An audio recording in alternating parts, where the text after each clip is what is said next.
Você já ouviu falar de um homem que largou toda a riqueza e o conforto para viver na simplicidade, amando os pobres, os doentes e até os animais? Ele é um dos santos mais amados da Igreja, São Francisco de Assis. Nesse vídeo, você vai conhecer a incrível trajetória deste jovem que trocou tudo para seguir Jesus de coração inteiro, uma vida marcada por humildade, milagres, paz e um amor profundo pela criação. Fique até o final para descobrir por que a mensagem de São Francisco ainda toca tantos corações, mesmo depois de séculos. Antes de se tornar símbolo de humildade, paz e fraternidade, São Francisco de Assis foi um jovem comum, cercado de privilégios, riquezas e expectativas. Nasceu entre os anos de 1181 e 1182, na charmosa cidade de Assis, região da Umbria, no coração da Itália medieval. Seu pai, Pietro de Bernardone, era um rico comerciante de tecidos, que viajava frequentemente a negócios. Sua mãe, Pica de Bourlemont, era de origem nobre e possuía um coração devoto. Ao nascer, foi batizado por sua mãe com o nome de Giovanni de Pietro de Bernardone. Porém, ao retornar de sua viagem, Pietro o rebatizou de Francisco, em homenagem à França, país por cuja cultura e comércio ele nutria grande admiração. Francisco cresceu em uma família rica. Seu pai era um comerciante de tecido muito bem-sucedido e queria que o filho seguisse o mesmo caminho, educando-o para dar continuidade aos negócios da família. Desde pequeno, Francisco teve tudo que o dinheiro podia oferecer: boas roupas, conforto, festas e diversão. Desfrutava de uma vida confortável cercada de luxo. Era um jovem vaidoso e alegre. Gostava de estar bem vestido e ser admirado. Aproveitava a vida intensamente. Mas, por trás da aparência leve e descompromissada, já se agitava em Francisco uma inquietação silenciosa. Os ventos da mudança começaram a soprar em 1201, quando Assis entrou em guerra com a cidade vizinha de Perugia. Ambicioso e movido pela ideia de se tornar herói de batalha e ganhar fama por sua bravura, Francisco se alistou. No entanto, a guerra foi uma tragédia para sua cidade. Assis foi derrotada e ele acabou capturado. Durante cerca de um ano, viveu como prisioneiro em condições severas. Frio, fome e doença marcaram profundamente sua alma. Ao ser libertado, graças ao resgate pago por seu pai, Francisco voltou para casa, mas sua mente estava confusa. Ainda não tinha voltado à realidade. Embora esta não tenha sido a causa de sua conversão espiritual, foi o início de uma transformação e amadurecimento, que levou a reflexões sobre o propósito de sua vida e a futilidade dos bens materiais. A recuperação física e emocional foi lenta. Além disso, após seu retorno, Francisco contraiu uma grave doença, que o manteve acamado por um longo período. Foi durante essa fase que Francisco começou a contemplar a vida com novos olhos. Pela primeira vez, começou a questionar sua existência. O luxo antes lhe preenchia, agora lhe parece vazio. Em busca de respostas, passou a se isolar, dedicar-se à oração e à meditação. Foi neste período que um episódio definitivo mudou sua trajetória: o encontro com um leproso. Na época, os leprosos eram temidos, desprezados, afastados da sociedade. Ao ver um deles, a reação instintiva de Francisco foi de medo e repulsa. Mas algo profundo o tocou. Ele desmontou do cavalo, se aproximou e, vencendo seus instintos, beijou a mão daquele homem. Nesse gesto, viu o próprio Cristo encarnado na dor do outro. Foi o início de uma conversão real e irreversível. Movido por este novo olhar, Francisco passou a viver entre os pobres e doentes, doando seus bens, seu tempo, sua vida. Inspirado pelas palavras do Evangelho de Mateus: "Se queres ser perfeito, vai, vende tudo o que tens, dá aos pobres e me segue." Ele abriu mão de tudo: roupas, sapatos, tecidos, até os lençóis. Essa renúncia não foi apenas simbólica. mas pública. Seu pai, revoltado com sua atitude, o levou ao tribunal, diante do bispo de Assis, para exigir a devolução dos bens da família. Francisco, em resposta, não só devolveu o dinheiro, como também se despiu de suas roupas diante de todos, declarando: de agora em diante, não terei outro pai a não ser o Pai que está nos céus. Comovido, o bispo cobriu o jovem com seu manto e ali, diante da multidão, Francisco selou o momento mais radical e autêntico de sua vida, o abandono total de tudo que era terreno, para abraçar uma vida de entrega, pobreza, compaixão e luz.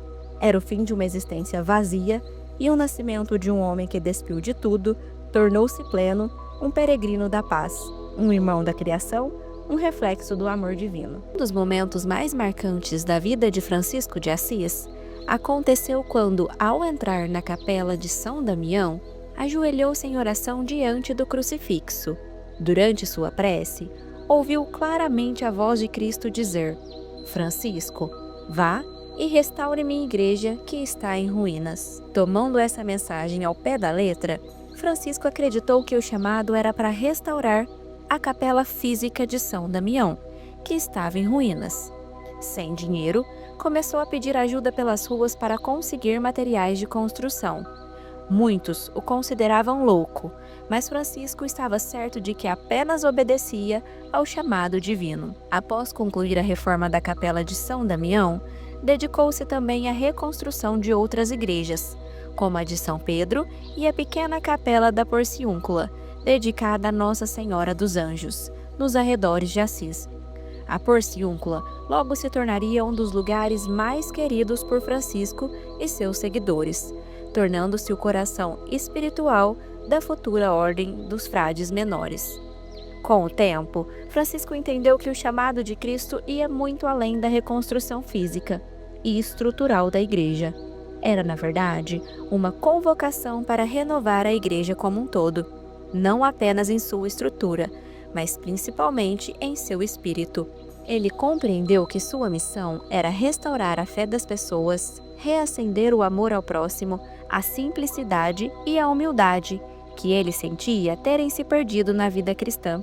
Francisco passou a caminhar pelas ruas de Assis e vilarejos vizinhos, pregando a paz e o evangelho com palavras simples, mas profundamente transformadoras. Não fazia distinção entre ricos e pobres, falando a todos com a mesma generosidade e franqueza. Sua vida sem luxos, sem formação teológica, mas repleta de fé e coerência, começou a atrair seguidores. Suas palavras exigiam mais do que escuta, pediam uma vida de honestidade, desapego e dedicação total ao outro. Ele enxergava a beleza e a presença de Deus em toda a criação, no sol, na lua, nas árvores, nos animais. Chamava todos de irmãos e irmãs, demonstrando uma profunda conexão espiritual com a natureza. Essa sensibilidade fez com que fosse reconhecido mais tarde como patrono dos animais e do meio ambiente. A história de Francisco está também repleta de encontros com a criação. Conta-se que domesticou o temido lobo de Gúbio, que passou a acompanhá-lo docilmente, um símbolo de sua paz interior e da harmonia com toda forma de vida. Aos poucos, outros homens se juntaram a ele, partilhando dos mesmos ideais de pobreza, fraternidade e serviço.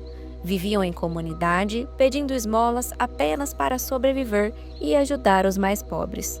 Tudo era dividido.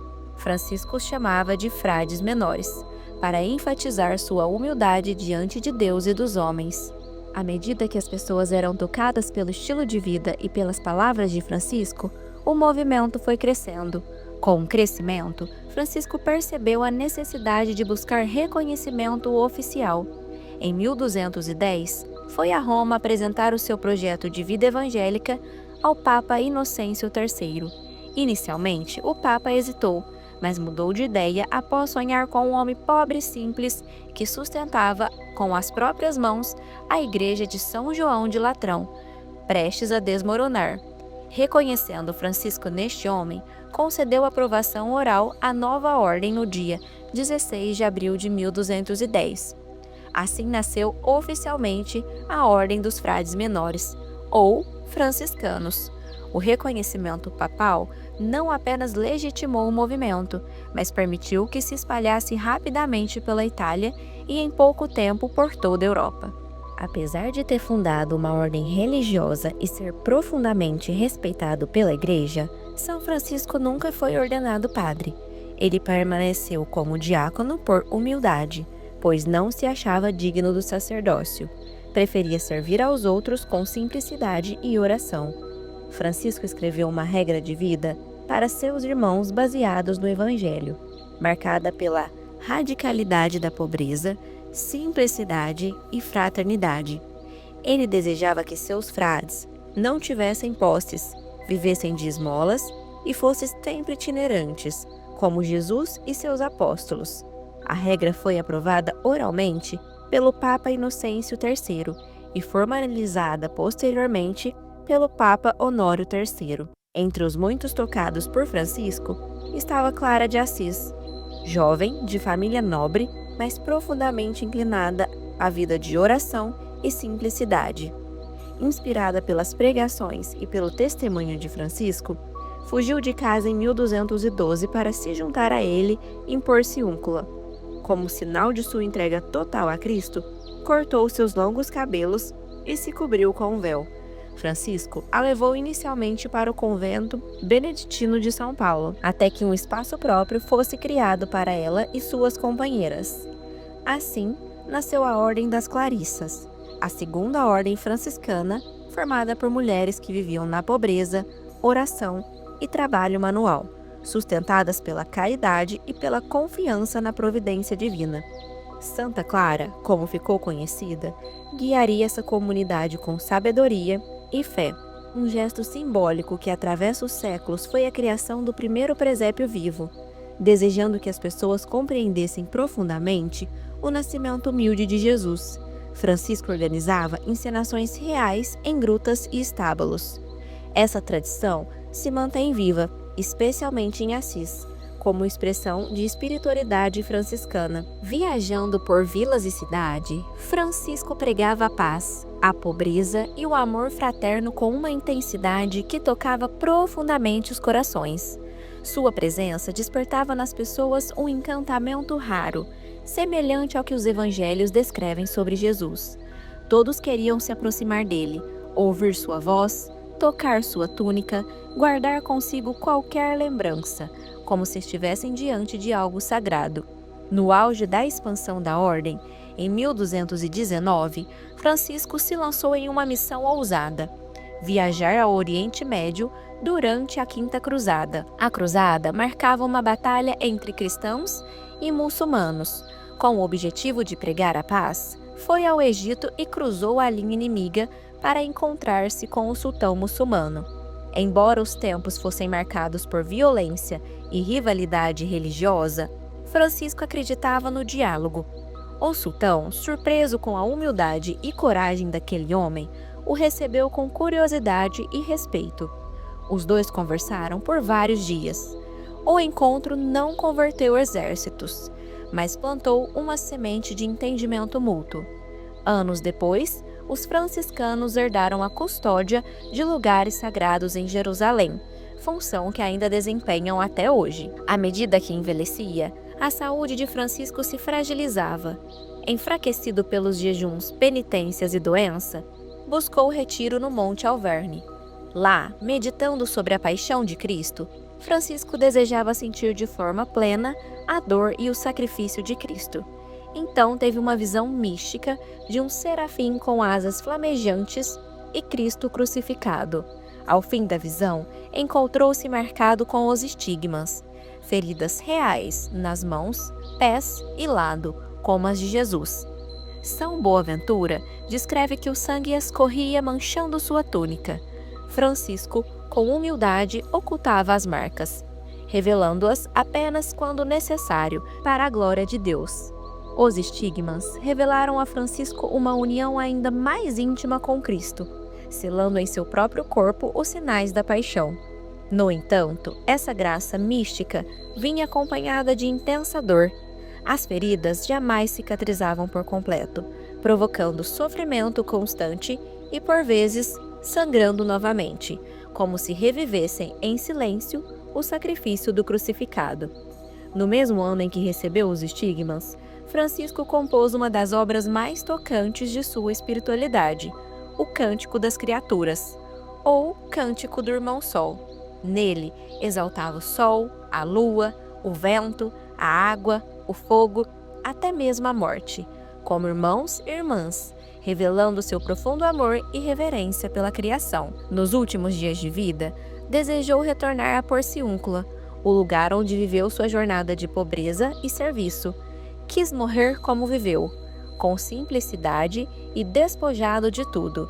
Pediu para ser deitado diretamente no chão, em contato com a terra. Faleceu em 1226, cercado por seus irmãos, em oração e paz. 2 anos depois, foi canonizado pelo padre Gregório IX, seu amigo pessoal. A cerimônia reuniu uma multidão que já o considerava santo ainda em vida. Muitos compareceram não apenas para homenagear Francisco, mas na espera de tocá-lo ou até mesmo receber uma relíquia do homem que havia se tornado símbolo vivo de Cristo.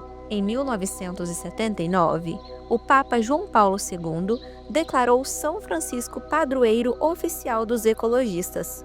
Sua visão de fraternidade com toda a criação e seu respeito profundo por cada ser vivo fazem dele um símbolo de consciência ecológica muito atual.